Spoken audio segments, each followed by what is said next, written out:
ناظرین، ہمارے ساتھ ماہراز اکانومسٹ جناب ڈاکٹر اشفاق خان صاحب جو نسل کے پرنسپل بھی ہیں. یہ اکثر آج میرے سامنے ایک سٹوری ہے ڈاکٹر صاحب، thank you very much for your time. یہ سٹوری میں مجھے ایسے ہی لگتا ہے کہ جیسے آپ کی جو گفتگو ہمارے شوز میں ہوتی رہی ہے کسی نے ٹرانسکرائب کر کے تو اس کی سٹوری بنا دی ہے. میں Pakistan economy near collapse as foreign currency reserves plunge, میں کرنسی کے حوالے سے آتا ہوں. یہ جو ایکسچینج ریٹ ہمارا اوپر گیا ہے، روپیہ اور گرا ہے، از اٹ گڈ اور بیڈ؟ اور ہمارا جو ڈیٹ ہے وہ کہاں ہوگا؟ وہ ری اسکیجول ہو گیا ہے نہیں ہوا؟ کائنڈلی ذرا ہمیں اس پہ روشنی ڈالیے گا. Thank you very much. مجھے پتا ہے کہ آپ کا پروگرام بہت دیکھا جاتا ہے پاکستان میں، پاکستان سے باہر بھی دیکھا جاتا ہے، کیونکہ میرے بہت سارے رشتہ دار ہیں جو باہر میں ہوتے ہیں، وہ بھی آپ کا دیکھتے ہیں تو ان تک بھی یہ باتیں پہنچتی ہیں. دو تین چیزیں ہیں. اگر فائنینشل ٹائمز نے یہ کہا ہے تو بہت دیر کی مہربانی آتے آتے، یہ بات اگر 2-4 مہینے پہلے لکھتے تو زیادہ مناسب تھا. اور میں تو بہت دیر سے یہ باتیں کر رہا تھا کہ ہمارے پاس جو ہے ہماری چیزوں کو جان بوجھ کے خراب کیا جا رہا ہے. آپ اپنے پرانے کلپ نکال کر دیکھیں، جس میں نے ایک بہت مرتبہ کہا کہ پاکستان کی معیشت کو جان بوجھ کر خراب کیا جا رہا ہے. آپ دیکھ لیں، آپ کو ہوگا. تو یہ ہو یہی رہا ہے کہ 34 سال لگے IMF کو پاکستان کو اس حالت میں لانے میں. بارنگ 4 ایئرس جو مشرف صاحب کا تھا 2004 سے 2008 جب ہم IMF میں نہیں تھے، لیکن 1988 سے لے کے آج 2023 ہے ہم مسلسل IMF میں ہیں. ٹھیک ہے. اور ہمارا ایک مائنڈ سیٹ ڈیولپ کر گیا ہے کہ اب ہم IMF کے بغیر زندہ نہیں رہ سکتے.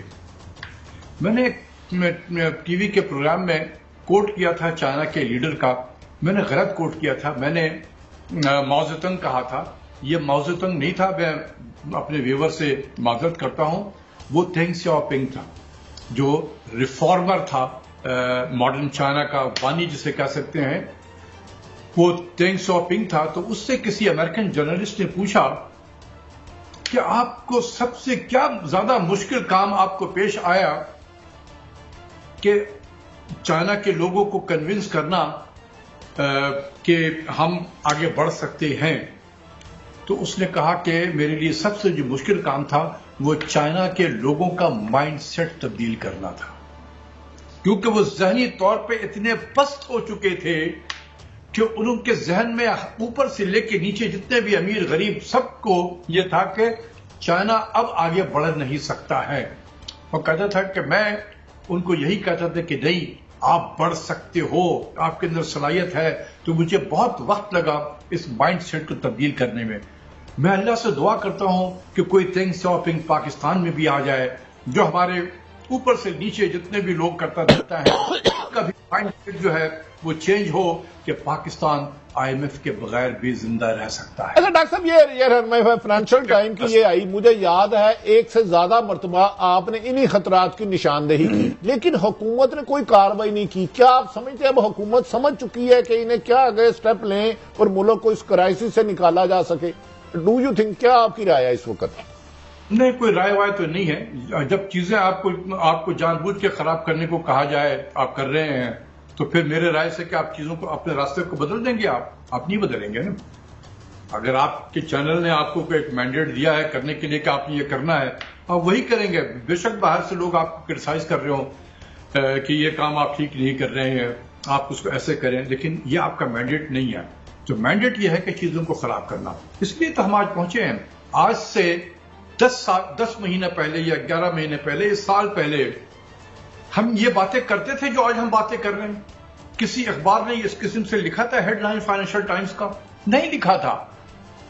لیکن جس تیزی سے ایک سال میں پاکستان کی معیشت نیچے گئی ہے، یہ لوگوں کے عقل حیران ہے کہ یہ جب تک کہ اس کو جان بوجھ کر نہ خراب کیا گیا ہو. ڈاکٹر صاحب، میں ادھر روکوں گا، معذرت، ہمیشہ آپ سے ہم سیکھتے ہیں. آپ تو بہت زیادہ خطرناک نشاندہی کر رہی ہیں کہ ایسا لگ رہا ہے کہ بادی نظر میں جان بوجھ کے ملک کو اس حالات میں لڑایا گیا ہے. تو پھر کون اس کو روکے گا، ان کی اس لا قانونیت کو یا اس سوچ کو؟ اس پہ ایک شعر ہے جو میں سنانا چاہتا ہوں. غیر ممکن ہے کہ حالات کی گتھی سلجھے، غیر ممکن ہے کہ حالات کی گتھی سلجھے، اہل دانش نے بہت سوچ کے الجھائی ہے. واہ واہ واہ، ٹھیک ہے، اہل دانش نے بہت سوچ کے الجھائی ہے. تو آپ اتنے آپ میرے جیسے 5 لوگ اکٹھا کر لیں کہ جی یہ مشورہ آپ کو دیں حکومت کو کہ کیسے ٹھیک کیا جائے، یہ نہیں ہو سکتا. حکومت کو بھی پتا ہے کہ میں نے کیا کرنا ہے، یا جو بھی اور اس ملک کے کرتا دھرتا ہیں انہیں بھی پتا ہے کہ کرنا چاہیے. ہو سکتا ہے کہ جو کرتا دھرتا ہیں وہ مجبور ہو چکے ہیں اس وقت. اچھا ڈاکٹر صاحب، یہ ایکسچینج ریٹ پہ ہم نے بات شروع کی تھی، اب یہ کہاں ہمیں لے جائے گا، اور یہ از اٹ گڈ اور بیڈ؟ کہا جا رہا ہے کہ جی واپس آ جائے گا ڈالر، یہ سوانے سپنے ہیں یا درست ہے؟ میں سنتا رہتا ہوں اس قسم کے جو ہمارے جو بڑے بڑے ایکسپرٹ آتے ہیں ٹیلی ویژن پہ، 2-3 چیزیں میں ان کی بہت سنتا ہوں، اور میں یہ موقع سمجھ کر آپ کے پروگرام کے ذریعے سے ان لوگوں کو بھی میسج دینا چاہتا ہوں، اور جو ناظرین آپ کے سن رہے ہیں ان کو بھی بتانا چاہتا ہوں. دیکھیں، میں نے 11 سال آئی ایم ایف کو ڈیل کیا ہے ایٹ دی ہائیسٹ لیول. یہ جتنی بھی چیزیں ہوتی ہیں نا کہ انٹرسٹ ریٹ کو کہاں لے کے جانا ہے، گیس کی کتنی قیمتیں بڑھانی ہے، ایکسچینج ریٹ کہاں ہوگا، یہ بارگیننگ ہوتی ہے حکومت پاکستان کے ساتھ میں اور آئی ایم ایف کے جو ٹیم ہے ان کے ساتھ بارگیننگ ہوتی ہے. میں آپ کو اگزامپل دوں، 2008 میں منسٹری آف فائنانس اور مشرف صاحب کی حکومت ختم ہو گئی تھی اور زرداری صاحب کی حکومت آ گئی تھی اس زمانے میں، تو آئی ایم ایف کمیشن آنا شروع ہو گیا. ہر چینج آف گورنمنٹ کے بعد آئی ایم ایف کمیشن دھڑا دھڑ پاکستان آنا شروع ہوتا ہے. تو آ کے انہوں نے حکومت نے ان کو اشارہ دے دیا تھا کہ ہم آئی ایم ایف میں آئیں گے، تو انہوں نے اگلے پروگرام کے لیے مذاکرات شروع کر دیے. تو کیا مذاکرات کر رہے تھے، میں آپ کو لٹرلی جو ہے کوٹ ان کوٹ کر کے آپ کو بتا رہا ہوں اور آپ کے ناظرین کو. اس وقت ایکسچینج ریٹ ہمارا تقریباً 62-63 روپے پر ڈالر تھا. انہوں نے آتے ہی میرے ساتھ بیٹھے اور کہا کہ we think that your exchange rate should be 85 rupees per dollar. 62-63 سے 85. تو میں نے اس سے پوچھا کہ یہ نمبر آپ 85 پہ پہنچے کیسے ہیں، مطلب how did you arrive at this number, magic number کہ 85 ہونا چاہیے. کہتے نہیں، یہ ہم سمجھتے ہیں کہ یہ 85 ہوگا. تو میں نے کہا کہ جی میں تو نہیں سمجھتا ہوں. تو مجھ سے پوچھتا کہ کتنا سمجھتے ہیں آپ، کہاں ہوگا. اب یہ دیکھیں بارگیننگ شروع ہو رہی ہے، کتنا ہوگا. تو میں نے کہا کہ میرے نزدیک 66-67 روپے ہو سکتا ہے. نو ڈاکٹر خان، یہ بہت کم آپ بتا رہے ہیں، تھوڑا سا آپ اور جائیں نیچے کی طرف میں. تو میں نے کہا کہ یار یہ بتاؤ کہ کہاں تک جائے نیچے. تو میں نے کہا تم بتاؤ. انہوں نے کہا چلو 85 نہیں کرتے ہو 83 کر لو.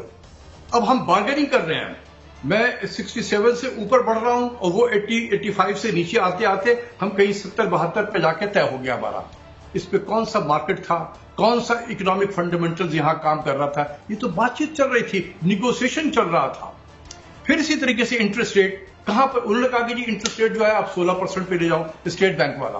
میں نے کہا کہ بھئی یہ نمبر 16% جو ہے میجک نمبر آیا کہاں سے آپ کا. اس نے کہا کہ ہم سمجھتے ہیں کہ یہ آئیڈیل نمبر ہے. میں نے کہا میں نہیں سمجھتا ہوں کہ آئیڈیل نمبر ہے. پھر پوچھتے کہ تو پھر آپ بتائیں کہ کہاں آپ لے کے جائیں گے. اب یہ بارگیننگ ہو رہی ہے. تو یہ جتنی بھی چیزیں ہوتی ہیں نا، اس کے پیچھے کوئی اکنامکس کے اصول نہیں ہوتے ہیں، کوئی مارکیٹ میکینزم نہیں ہوتا ہے. جو آپ کو یہ باتیں بتاتے ہیں انہوں نے کبھی ڈیل نہیں کیا ان کے ساتھ میں. یہ میں نے کیا ہے، اس لیے وربٹم آپ کو بتانے کی کوشش کر رہا ہوں. تو یہ جو ابھی ہو رہا ہے نا، اس میں نہ اسٹیٹ بینک کا کوئی کمال ہے، نہ ہمارے وزیر خزانہ صاحب کا کوئی کمال ہے. یہ ان کے ساتھ ایک طے ہوا ہوگا اسی طریقے سے بارگیننگ کر کے کہ آپ نے ایکسچینج ریٹ کو کہاں پر لے کے جانا ہے. ہمیں نہیں پتا ہے، نہ آپ کو پتا ہے نہ مجھے پتا ہے. یہ انہی کو ہوگا جو اس میٹنگ میں بیٹھے ہوں گے جہاں پر یہ طے ہوا ہوگا کہ ہم نے یہاں لے کر جانا ہے. اب یہ ہے کہ ہم ایک جھٹکے میں وہاں پہنچیں گے یا 10 دن میں پہنچیں گے یا 1 ہفتہ میں پہنچیں گے، یہ اب ہم حکومت ڈیسائیڈ کرے گی. تو اس کے پیچھے کوئی مارکیٹ میکینزم نہیں ہوتی ہے. یہ میں آپ کو بتا دوں، یہ بارگیننگ ہوتا ہے. چونکہ ہماری بارگیننگ پاور اب 0 ہو گئی ہے، 0. We don't have any bargaining power. سے بہتر آئی ایم ایف جو ہے کبھی بھی کسی ملک کو اس حالت میں جو ہے نہیں دیکھا ہوگا جتنا ہم بے بس ہو چکے ہیں. اچھا ڈاکٹر صاحب، آپ نے ابھی فرمایا جیسے آپ نیگوشیشن کرتے تھے کہ آپ 67 سے وہ 85 سے نیچے آتے رہے. اگر حکمران اسی ایجنڈے پر ہو کے ملک کو ڈیفالٹ پہ لے جانا ہے تو پھر کون ایفرٹس کرے گا؟ اب یہ تو جو لوگ اور بھی کرتا دھرتا ہیں اس ملک میں وہ جانے وہ سمجھے. میرا کام ہے اذان دینا. مسجد میں نمازی کو لانا میرا ایجنڈا نہیں ہے، نہ میری ذمہ داری ہے. میں اذان دے سکتا ہوں، میں بتا سکتا ہوں. باقی فیصلے جو کرنے ہیں کہ مسجد میں جانا چاہیے نماز پڑھنے کے لیے یا نہیں، وہ نمازیوں پر ڈیپینڈ کرتا ہے. اچھا ڈاکٹر صاحب، جو آپ کی پوائنٹ آف ویو ہے اور جو ہم آپ سے بڑا سیکھتے بھی ہیں، میں نے ایک ویڈیو دیکھی ڈاکٹر اکبر زیدی صاحب کی اور ڈاکٹر کیسر بنگالی صاحب کی، مجھے نہیں پتا کتنی پرانی ہے. اس میں انہوں نے برملا یہ کہا تھا کہ یہ IMF کے پروگرامز ہمیں آ رہے ہیں to bring us to our نیز، ہمیں گھٹنوں کے بل کرنے کو. تو کیا سمجھتے ہیں کہ ان کی یہ تھیری یا جو بھی کانسپیریسی تھیری تھی اس میں اب کریڈنس ہے اور یہ کریڈیبلٹی ہے اس میں؟ میرا نہیں خیال ہے کہ کانسپیریسی تھیوری تھی، وہ بالکل حقیقت بیان کر رہے تھے. میں بھی یہی تو کہا کہ آپ کو کہ 34 سال میں ان کو لگا ہمیں یہاں تک پہنچانے میں. اگر آپ اس ادارے کے کوئی افسر ہوں اور میں ایک نیوکلیئر 225 ملین والا نیوکلیئر اینڈ میزائل پاور والا ملک ہوں، میں آپ کے سامنے بے بس ہوا ہوں. آپ جس طریقے سے دائیں سے بائیں سے جہاں سے مجھے تماشا مارے، میں صرف گال اپنا آگے پیچھے کرتا رہوں گا کیونکہ میں کچھ نہیں کر سکتا ہوں. یہ ہماری ڈاکٹر صاحب صرف ایک رہنمائی فرمائیں، ایسے میں ہم سے کوئی غیر ملکی طاقتیں ایسی شرائط تو نہیں کر سکتی جو ہماری سیکورٹی سے کمپرومائز، خدا نہ خواستہ اللہ نہ کرے اس طرف اشارہ ہو؟ Do you think? دیکھیں، یہ میں کہہ تو نہیں سکتا ہوں کہ وہ کریں گی یا نہیں کریں گے. میں آپ کو ایک جو اخبار میں چھپی ہوئی چیز ہے اس کا حوالہ دے سکتا ہوں. جب زرداری صاحب صدر بنے 2008 میں، یہ چیزیں آپ کو کوئی بتائے گا نہیں، چونکہ میں پریویو ہوں تو اس لیے بتا رہا ہوں. 2008 میں جب زرداری صاحب صدر بن گئے تو وہ UN کے جنرل اسمبلی کے اجلاس میں گئے تو سائیڈ لائن پہ بہت سارے ان کی ملاقاتیں ہو رہی تھی. تو وہاں پر زرداری صاحب نے غالباً کہا کہ we need $100 billion to stave off economic crisis of Pakistan, یعنی کہ ہمیں $100 بلین چاہیے پاکستان کو اس معاشی گرداب سے نکالنے کے لیے. تو لوگوں نے ہنستے ہوئے جو تھے نا، مذاقن ہنس کہتے ہیں $100 بلین، دس از پینٹ امنگ فرینڈز مسٹر پریزیڈنٹ. ٹھیک ہے، اچھا اب یہ تو بات ہو گئی، مذاق میں ہوئی ہوگی جس طریقے سے بھی ہوگی. 16 دسمبر کو میرے خیال میں کرسچین سائنس مانیٹر ہے یا وال اسٹریٹ جرنل ہے، دو میں سے کوئی اخبار ہے، 16 دسمبر 2008 کو اپنا آرٹیکل لکھتا ہے اور اس نے اس میٹنگ کا حوالہ دیا کہ پاکستان نے $100 بلین مانگا تھا. تو انہوں نے کہا کہ جی یہ اچھا سودا ہے، اور یہ میں اس آتھر کو کوٹ کر رہا ہوں، یہ میرے ایک آرٹیکل میں میں نے یہ کوٹ بھی کیا ہوا ہے، 2015 میں نے لکھا تھا. تو اس نے کہا کہ یہ بڑا اچھا ایک سودا ہے، پاکستان کو $100 بلین دینا ہے، ہم ان کو 10 سال میں $10 بلین دیتے جائیں گے، اور یہ جو ادارے کے ذریعے سے ان کے ذہن میں IMF ہی ہوگا کہ اس کے ذریعے سے ہم دیں گے، اور ساتھ ساتھ ایک ویریفائبل طریقہ بھی ہمیں نکالنا ہوگا کہ پاکستان اپنے جو اسٹریٹجک چیزیں ہیں اس کی ڈسمینٹلنگ کرے گا. یہ 2008 کی بات کر رہا ہوں، آج بھی آپ سرچ کر لیں، یہ تو آپ کو مل جائے گا. Either it is in Christian Science Monitor میں ہے یا وال اسٹریٹ جرنل میں ہے یہ.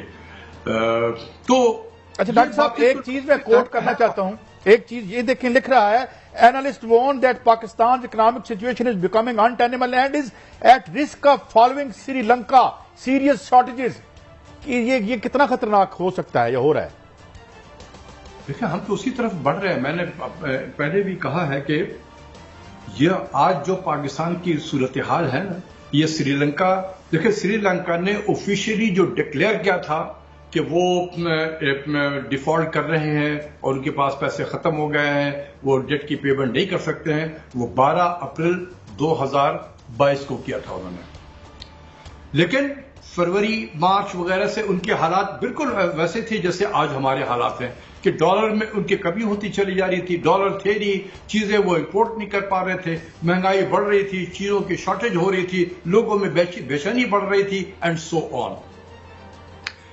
تو ہم آج وہی سری لنکا کے اینڈ آف مارچ وغیرہ کے حالت پہ پہنچ چکے ہیں.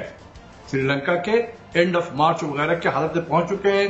ہم نے صرف آفیشیلی ڈکلیئر نہیں کیا ہے کہ ہم نے ڈیفالٹ کیا جیسے اس نے 12 اپریل کو کیا تھا. اللہ نہ کرے کہ ہم بھی کسی دن یہ ڈکلیئر ڈاکٹر کر صاحب دیں مائی لاسٹ کوشچن کہ لوگ بھاگ رہے ہیں، کوئی ڈالر خرید رہا ہے، کوئی سونا خرید رہا ہے، ایک اس طرح کی ہے، تو کیا یہی سیف انویسٹمنٹ رہ گئی ہے؟ دیکھیں ہر شخص اپنا پریشانی کے عالم میں ہیج تو کر رہا ہے. جیسے میں تو یونیورسٹی میں بیٹھا ہوا ہوں، ہمارے اسٹوڈنٹ بہت جو ہیں وہ بے چین ہے، اس لیے جس کو جہاں موقع مل رہا ہے وہ نکل رہا ہے ملک سے باہر. ہم پڑھا کے اس غریب ملک کا ریسورسز کے ذریعے سے ہم ایک بہترین ہیومن کیپٹل ہم پروڈیوس کرتے ہیں، وہ نکل جاتا ہے ملک سے باہر.